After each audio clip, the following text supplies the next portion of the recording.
Hey everyone, and welcome to today's tutorial. In this tutorial, I'm going to show you how you can use the keyboard most productively with bamboolib. And I'm also going to talk a bit about lesser known tricks that you can use to navigate your way smoothly through each transformation. First, I'm going to show you a transformation in normal speed, and afterwards we're gonna talk through it step by step so that you understand what's going on and so that you also understand how you can use the keyboard yourself most productively. And I'm going to show you that with one transformation, which is the group by and aggregate transformation. And I'm using this transformation because it contains all the key UI elements that we need to know to work smoothly with the keyboard. Today's task is to group by survived and p-class and compute the min, max, and the mean of the h column and of the fare column, which contains the ticket price. And I don't want to create that as an aggregated table, but I want to add this information as a new column to this existing data frame. So let's do that. I want to do a group by and aggregate, and I want to compute by p-class and survived the min, max, and mean of h and fare, and I want to have that as a new columns, and let's call that aggregation. And we are done. So let's check whether everything worked. Yeah, so we see that now we have 6 columns for each information that we computed, and let us check whether this information actually varies by, well, just click on that information here. And yeah, we see that we have some variation here. So it seemed to have worked. Okay, that was a bit fast, but let's walk through it step by step now. So let's rewind it here and go inside the group by and aggregate window. So first, I just jump in there. Don't worry, I'm gonna explain how I got there in a bit soon. But first, I wanted to talk about the UI elements that we're using in transformation views. We have the 4 main components, which are single select dropdowns. Those are dropdowns where you can only select one option, and you can recognize them from the black triangle on their right side. The second one is multi-select dropdowns, though you recognize those that when you are focusing them, you get a list, so it looks like a dropdown, but the black triangle is missing. And then we have 2 other elements, which are buttons, like this add calculation button, the execute button, or the close button on the right top corner. And we have finally free text input fields, so where you can just add free text input. So why I'm telling you this is when working with the keyboard, there's a slight difference between single select dropdowns and how multi-select dropdowns behave. So, but first, before we start wrangling, let's talk a bit about how to navigate through elements. So whenever you are, you have one element in focus, you can move on to the next element hitting tab. When you want to move back to the previous input, you hit shift tab.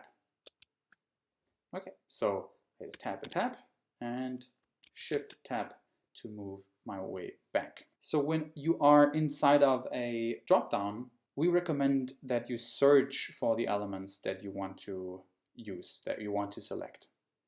And that has the following advantage, that when you are in search mode, you can directly choose an element hitting tab. So in our case, we wanted to do a group by p-class and survived. So I type PC, and now I'm in search mode. I see it because there's a yellow highlight on p-class. So whenever you are in search mode, you realize that the number of options has decreased, and you see that the elements are highlighted in yellow. So when I'm in search mode, I can select elements using tab. The current element that I would select if I hit tab is parch right now because it is highlighted in gray. If I want to select p-class, I have 2 options.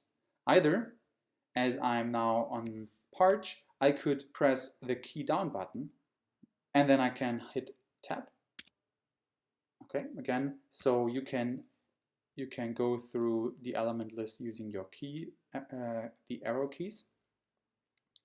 Or what you could do else is you can just add more characters to your search until it's the only option left. And well, we leave that open up to you, what you want to do, what you prefer, but I prefer specifying the search to an extent that I can select that element simply because it's the only option left. Okay, so we have P class, PC, and I tap. And the next one was survived, so I type S and U, and then it's the only option left again. So I hit tab. Okay. What we see is that whenever I select an element with tab, I stay inside of the multi-select dropdown, which makes sense because we might want to select more elements. So if I want to leave that dropdown now, I hit tab again, because now I'm not in search mode, so I can leave that hitting tab. So the next thing is again a multi-select dropdown, so let's select min, max, and mean, and move on to the next one of H, so I tap A and G, tab and fair, and tab. And if I move on now, I would come to the add calculation button. So I didn't add another calculation, but I still want to show you what you could do. If you have a button in focus, you can hit that button using space. And what happens now is I'm just having another row here. Okay? So, but we didn't want to have that row. So how to delete it? You can delete any additional calculation here by hitting tab until you end on this redo button. And well, if you then just press space, it's deleted. And now we're in a quite interesting state. So right now, nothing is focused. So you might think, well, okay, where am I right now? If you are in that situation, simply hit tab and you will see that you will get your focus back, basically. All right, so let's do that once again. Imagine that I accidentally hit it, enter space, and I say, okay, I don't want to have that, so I hit tab and space again, and now I hit tab to be back on this button. So now the next element is a single select dropdown. And I've just mentioned that with single select dropdowns, it behaves a little bit different from a multi-select dropdown. In our case here, I wanted to have new columns.